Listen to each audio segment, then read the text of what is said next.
Greetings, everyone. Pete Pardo here from Sea of Tranquility. Welcome to another edition of Ranking the Albums. Here we are going to look at the studio discography of the great U.S. hard rock, jam band, blues rock band, whatever you want to call them, Gov't Mule. Okay, band led by the great Warren Haynes on lead guitar and vocals.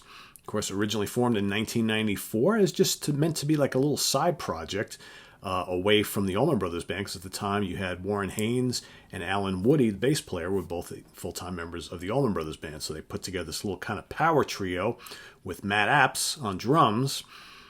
And before you know it, it kind of morphed into basically a full-time gig. Both guys, for a spell, wind up leaving the Allman Brothers to go do Gov't Mule full-time. We eventually lost Alan Woody a few years later, sadly. But the band's still carrying on today. Probably one of the most respected bands on the kind of the jam band circuit. And Warren Haynes, of course, a very, very popular and prolific artist on his own, between working with, Gov't Mule and his stints back in the Allman Brothers Band and solo albums. All right, and a lot of little musical collaborations, doing stuff with the former members of the Grateful Dead. I mean, Warren has just been kind of here, there, and everywhere all these years. But the band's still going strong. Various different incarnations down the road, but great stuff nonetheless. So what I'm going to do is I'm only going to rank their 10 studio albums of all new material. I could probably do a separate show on all the million live albums they have, or the kind of covers albums they have, and the compilations of rare tracks and all that. I mean, they've got all sorts of cool stuff. I mean, their discography is pretty immense for a band that's been around since 1994, but they have actually 10 proper studio albums of all new material, and that's what we're going to be covering here. So I'm going to go from my least favorite to my favorite. I will say I like all these albums quite a bit. So there's, as far as I'm concerned, there's no duds in their discography whatsoever. Okay, I dig all these a lot. Some, obviously, a little bit more than others. Okay, so we're going to start here at my number 10, 2006's High and Mighty. This is actually, for some reason, generally speaking, because I've been following these guys since they started, for whatever reason, when this album came out, I did not buy it when it first came out. I don't know, somehow I missed it. I guess I was pretty busy around that time. Maybe I was listening to too much metal. I don't know what it was, but somehow this one escaped me. And then about like maybe 2 years ago, I realized that I never had it in my collection, so I kind of added it. I do like it. It's probably my least favorite, maybe because I just don't have as much history with it, a lot of time with it. It's probably my least favorite of the ones that I have, but still pretty strong.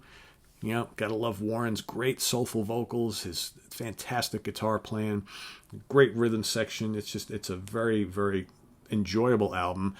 But like I said, I don't have as much time with it as some of the others, and that's probably why it's ranking a little bit low here. But, Brand New Angel, really good song. Mr. High and Mighty I like a lot. What else? Child of the Earth, good mix of bluesy, heavy rock, some jammy stuff.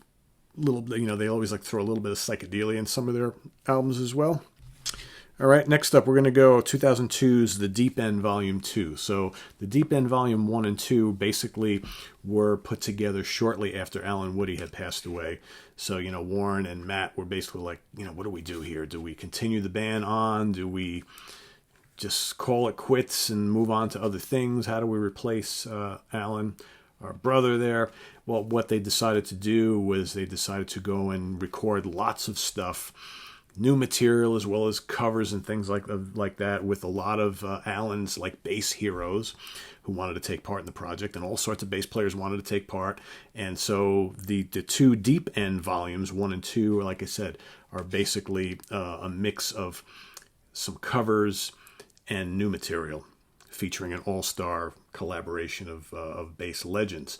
So I think I like these about the same. I just had to put them in a ranking. I put the second one in at number 9. But, here you've got, who is on this one? Hold on, let me, I forget who's on each album here. But let's see. We got Jack Cassidy, Les Claypool, Billy Cox, Alfonso Johnson, Phil Lesh, Tony Levin.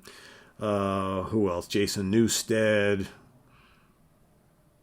Chris Squire, all sorts of other people joining Matt and Warren on here. Good mix of tunes. It's bluesy, maybe a little more rocking than the than the one before it, which I'm going to put in at number. And the thing about these two albums is they're very varied as far as like the styles and what have you. Maybe not quite as traditional Gov't Mule sounding, because you got all these outside players coming in to help out. So yeah, I don't listen to these as often, but they're still very, very cool. So the Deep End Volume 1 is going to be my number 8.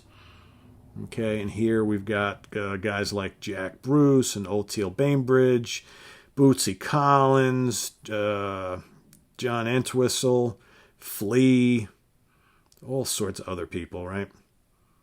Joining the two surviving members. Got some cool covers on here. We have Roger Glover's on here as well, too, if I'm not mistaken. All sorts of fun stuff on here. You got Schofield's on here. Got do a cover of Soul Shine. What else? Sin's a Good Man's Brother. All right, which is a cover they did of the great Grand Funk Railroad song, and that has Alan Woody on it on here. So that's very cool. Like those albums. They're fun. I just like some of the other stuff better. And we're going to go to number 7, By a Thread from 2009. Another strong album. All right. Broke Down on the Brassos. Really strong tune. Any Open Window, Frozen Fear, Forevermore, Steppin' Lightly.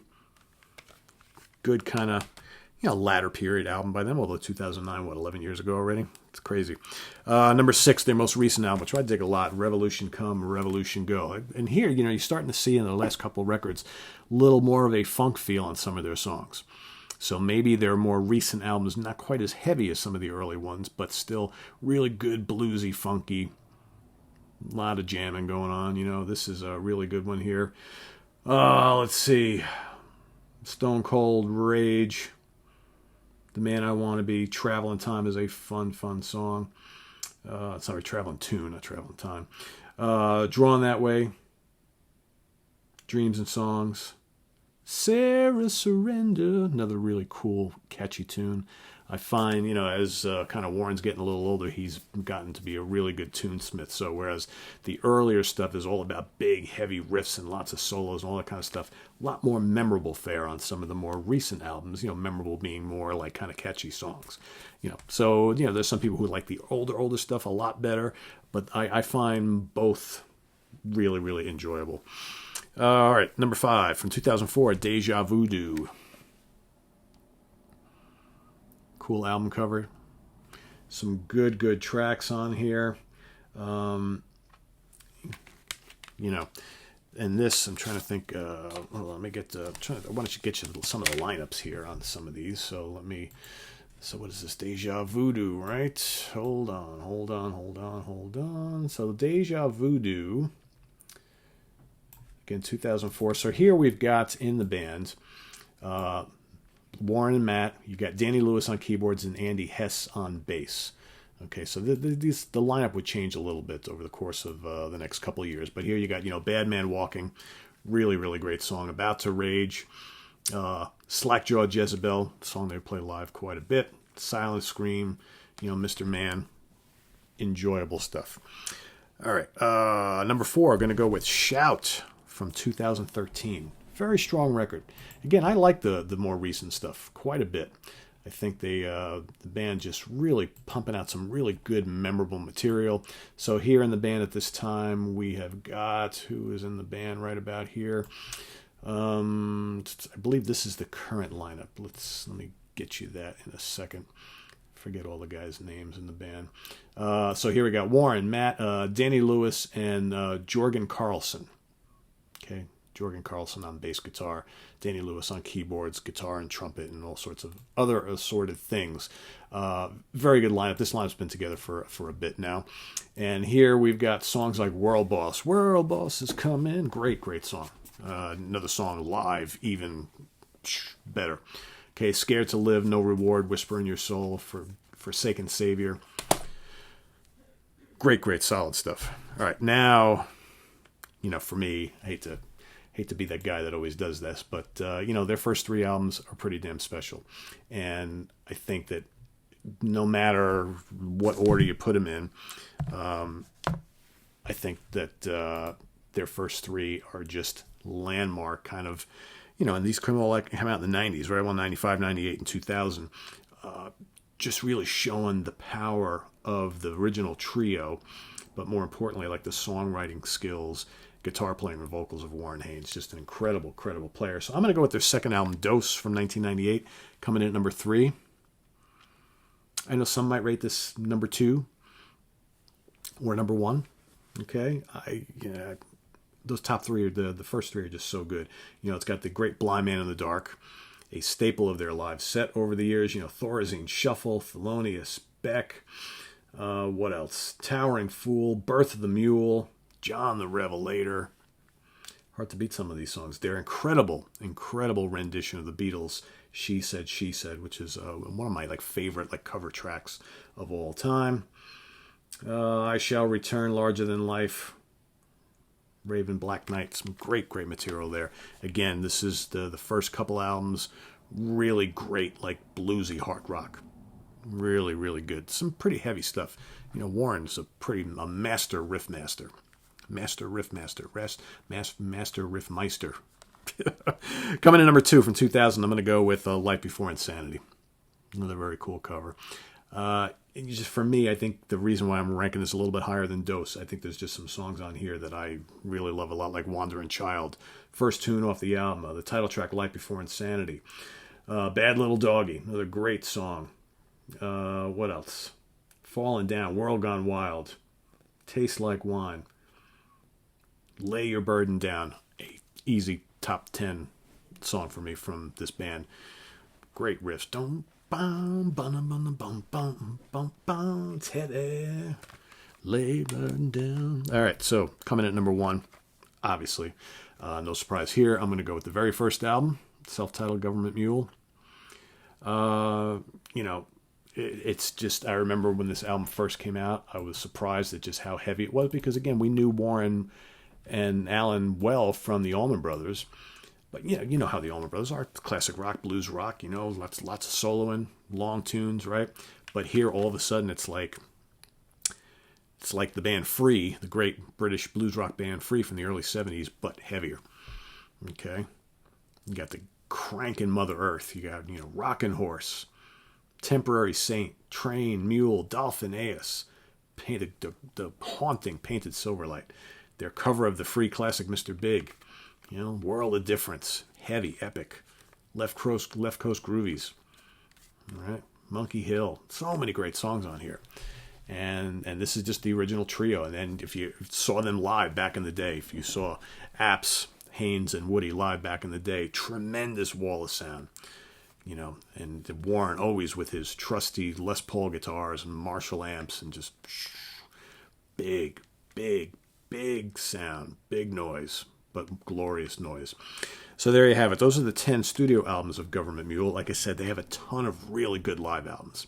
A ton of them.